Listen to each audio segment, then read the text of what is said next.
नमस्कार साथियों, मैं कांस्टेबल सुरेश कुमार सिंगल पाठशाला जाखुद में आपका पुनः हार्दिक स्वागत करता हूं।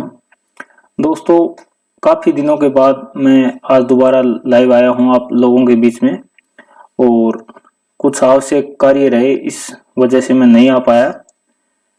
और आज मैंने इस विषय पर पहले भी क्लास ली थी, लेकिन अब नए सिस्टम के साथ मैं इसी क्लास को दोबारा लेकर देख रहा हूं ताकि आपको अच्छा से अच्छा देने का प्रयास करूं।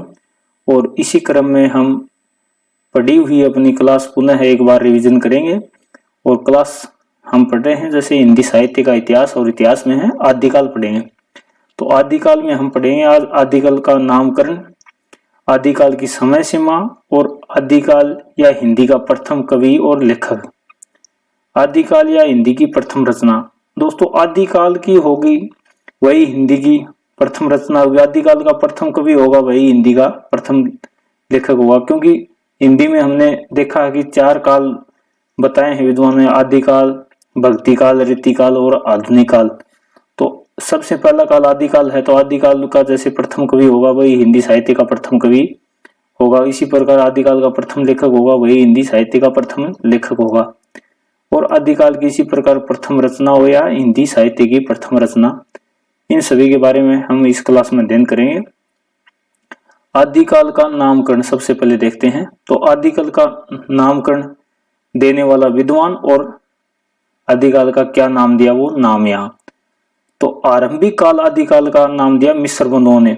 दोस्तों, मिस्र बंधुओं की जो हिंदी साहित्य का इतिहास पर जो ग्रंथ लिखा उन्होंने, वो दोस्तों मैंने बताया है कि आपको पहले भी, मिस्र बंधु विनोद है जो 4 भागों में प्रकाशित हुआ। 3 भाग 1913 में और चौथा भाग 1934 में प्रकाशित किया मिस्र बंधुओं ने। 3 भाई थे, श्याम बिहारी मिस्र, सुखदेव बिहारी मिस्र और गणेश बिहारी मिस्र। इन तीनों को मिस्र बंधु कहते हैं दोस्तों। और इन्होंने क्या नाम दिया आदिकाल का? आरंभिक काल नाम दिया। इसके बाद चारण काल नाम दिया आदिकाल को गिरियर्सन ने। और वीरगाथा काल दोस्तों नाम दिया आचार्य रामचंद्र शुक्ल ने। इसी प्रकार आदिकाल का संधि चारण काल नाम दिया डॉक्टर रामकुमार वर्मा ने। और आरंभिक काल और शून्य काल 2 नाम दिए आदिकाल के, किसने? डॉक्टर गणपति चंद्र गुप्त ने। आदिकाल नाम किसने दिया दोस्तों? डॉक्टर हजारी प्रसाद द्विवेदी ने। और अपभ्रंश काल और पुरानी हिंदी का काल चंद्रधर शर्मा गुलेरी ने दिया दोस्तों। और वीर काल आदिकाल का नाम दोस्तों विश्वनाथ प्रसाद मिश्र ने दिया। और आधार काल आदिकाल का नाम मोहन अवस्थी ने दिया। सिद्ध सामंत युग दोस्तों राव सांकृत्यायन ने आदिकाल का नाम दिया। और बीजवपन काल आदिकाल का नाम किसने दिया दोस्तों? महावीर प्रसाद द्विवेदी ने। अंधकार काल आदिकाल का नाम दिया पृथ्वीनाथ कमल कुल श्रेष्ठ ने। और उद्भव काल दिया दोस्तों वासुदेव सिंह ने। किसने दिया? उद्भव काल वासुदेव सिंह ने। अपभ्रंश काल डॉक्टर बच्चन सिंह ने भी कहा है, डॉक्टर धीरेन्द्र वर्मा ने भी अपभ्रंश काल कहा आदिकाल को। संक्रमण काल हरीश चंद्र वर्मा, राम खेलावन पांडे, इन्होंने आदिकाल का नाम दिया है। जय काव्य काल राम शंकर शुक्ल रसाल। दोस्तों, एक कहीं कहीं नाम मिलता है रमाशंकर शुक्ल रसाल और कहीं नाम मिलता है रामशंकर शुक्ल रसाल। तो आप कंफ्यूज मत होना, इसमें रामशंकर शुक्ल रसाल मिले तो अच्छी बात है, यदि यह नहीं मिले रमाशंकर शुक्ल रसाल मिले तो वो भी कर सकते हैं आप। क्या नाम दिया इन्होंने? जय काव्य काल। इसके बाद वीर काल और अपभ्रंश काल दोनों ही नाम दिए हैं डॉक्टर श्याम सुंदर दास जी ने। ये थे आदिकाल के नामकरण से संबंधित विभिन्न विद्वानों द्वारा दिए गए नाम। और अब आदिकाल की विभिन्न विद्वानों द्वारा दी गई समय सीमा देखते हैं दोस्तों। तो ग्रियर्सन ने जो आदिकाल की समय अवधि बताई है वो है 643 ईस्वी, या राउंड फिंगर में गिनती करते हैं तो 700 ईस्वी से लेकर 1300 ईस्वी तक। कहीं कहीं 700 ईस्वी से 1300 ईस्वी मिलती है, लेकिन एक्यूरेट यदि पूछे तो 643 ईस्वी से लेकर 1300 ईस्वी तक ग्रियर्सन ने आदिकाल की अवधि मानी है। मिस्र बंधुओं ने आदिकाल की अवधि मानी है 643 ईस्वी से 1387 ईस्वी तक। और उन्होंने समय दिया था वो विक्रम संवत में दिया था, 700 विक्रम संवत से 1444 विक्रम संवत। तो इसमें 57 वर्ष माइनस करेंगे 700 में से तो 643 ईस्वी आ जाएगा। और 1444 में से 57 वर्ष माइनस करेंगे तो 1387 ईस्वी आ जाएगा दोस्तों। राम कुमार वर्मा ने समय सीमा दिया आदिकाल की 643 ईस्वी से लेकर 1318 ईस्वी, तो उन्होंने भी विक्रम संवत में दिया था समय 750 विक्रम संवत से 1375 विक्रम संवत। तो इनमें से भी 750 में से 57 वर्ष माइनस करेंगे तो 693 ईस्वी बच जाएगा, और 1375 विक्रम संवत में से 57 वर्ष माइनस करेंगे 1318 ईस्वी बच जाएगा। दोस्तों कंफ्यूजन में डालने के लिए कई बार ईस्वी में दे देते हैं, कई बार विक्रम संवत में, तो आप दोनों याद रखना दोस्तों। आप एक याद कर लेना, जैसे ईस्वी सन में करते हैं तो उसमें प्लस करोगे तो विक्रम संवत आ जाएगा, और विक्रम संवत में याद करते हो तो उसमें माइनस करोगे 57 वर्ष तो ईस्वी सन में आ जाएगा। डॉक्टर नगेंद्र ने आदिकाल की अवधि 650 ईस्वी से लेकर 1350 ईस्वी तक दी है। आचार्य रामचंद्र शुक्ल ने 993 ईस्वी से लेकर 1318 ईस्वी तक मानी है। और दोस्तों इसी के साथ ये बात भी याद रखना, यही जो अवधि है यही सर्वमान्य मत है, यही नागरिक प्रचार सभा काशी ने भी मानी है 993 ईस्वी से लेकर 1318 ईस्वी 1050 विक्रम संवत से लेकर 1375 विक्रम संवत तक, ये सर्वमान्य मत है।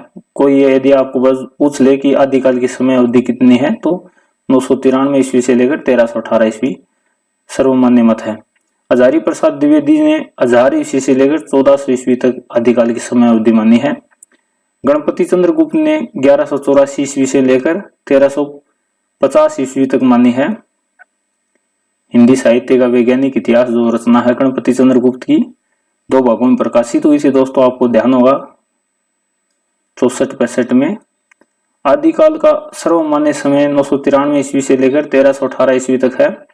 आचार्य रामचंद्र व शुक्ल व नागरिक प्रचार सभा काशी का मत सर्वमान्य मत है। नोट, आदिकाल या हिंदी का प्रथम गद्य लेखक दोस्तों कौन है? गोरखनाथ है। मिश्र बंधुओं का मत सर्वमान्य मत है। तो आदिकाल का जो प्रथम गद्य लेखक गोरखनाथ को माना जाता है, और वह मत किसका है? ये मत दिया था मिश्र बंधुओं ने, और उन्हीं का मत सर्वमान्य मत है। इसके बाद आदिकाल या हिंदी का प्रथम कवि, तो दोस्तों अलग अलग विद्वानों ने अलग अलग कवि को का मत दिया है। जैसे चंद्रधर शर्मा गुलेरी ने मुंज को प्रथम कवि माना, उसी प्रकार शिव सिंह सेंगर ने पुष्या पुंडर को हिंदी का प्रथम कवि माना। आचार्य रामचंद्र शुक्ल ने मुंजिया भोज को प्रथम कवि माना। डॉक्टर राम कुमार वर्मा ने स्वयंभू को प्रथम कवि माना है।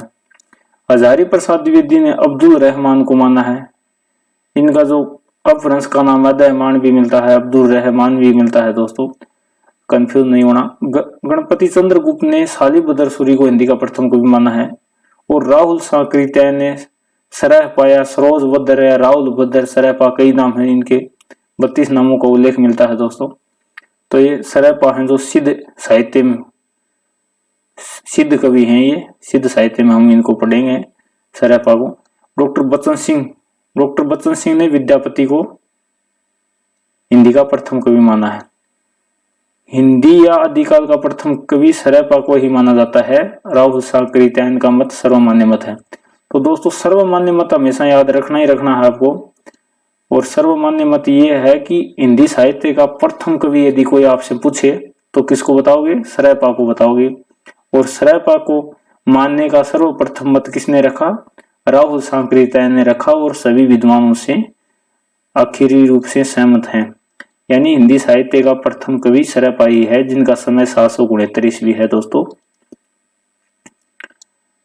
और आदिकाल या हिंदी की प्रथम रचना दोस्तों, अब हमारा जो चौथा टॉपिक है आदिकाल या हिंदी की प्रथम रचना। तो सरहपा 769 ईस्वी की कोई भी रचना उपलब्ध न होने के कारण जैन आचार्य देवसेन द्वारा रचित श्रावकाचार 933 को हिंदी साहित्य की प्रथम रचना माना जाता है।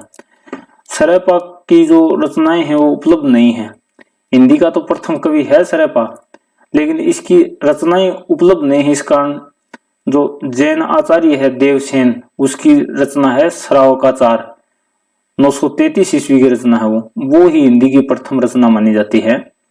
श्रावकाचार जो 933 ईस्वी रचना है जैन आचार्य कवि देवसेन की रचना है, और इसमें 250 दोहा छंद हैं दोस्तों। कई बार इस हिंदी की प्रथम रचना है इसलिए मोस्ट हो जाती है, तो कई बार इसमें प्रश्न बन जाता है। कौन से छंद में रचित है, तो दोहा छंद में रचित है। कितने दोहा हैं, तो 250 दोहा छंद हैं। रचना की प्रकृति क्या है, तो रचना की प्रकृति दोस्तों मुक्तक रचना है, उपदेश प्रधान रचना है।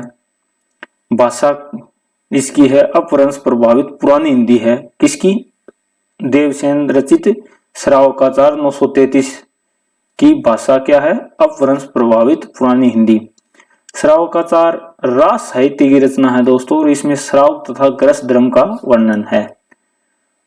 तो दोस्तों ये था आज का हमारा टॉपिक। कमेंट करके अवश्य बताना कि क्लास कैसी लगी। यदि क्लास अच्छी लगी हो और हमारा प्रयास अच्छा रहा हो और आपको लगा हो कि क्लास अच्छी है, मैटर अच्छा है, तो लाइक और शेयर अवश्य कीजिए। और इस पीडीएफ को यदि प्राप्त करना चाहते हैं तो हमारे यूट्यूब चैनल और टेलीग्राम चैनल से अवश्य जुड़ना। टेलीग्राम चैनल पर हम हर क्लास की पीडीएफ प्रोवाइड कराते हैं। धन्यवाद दोस्तों।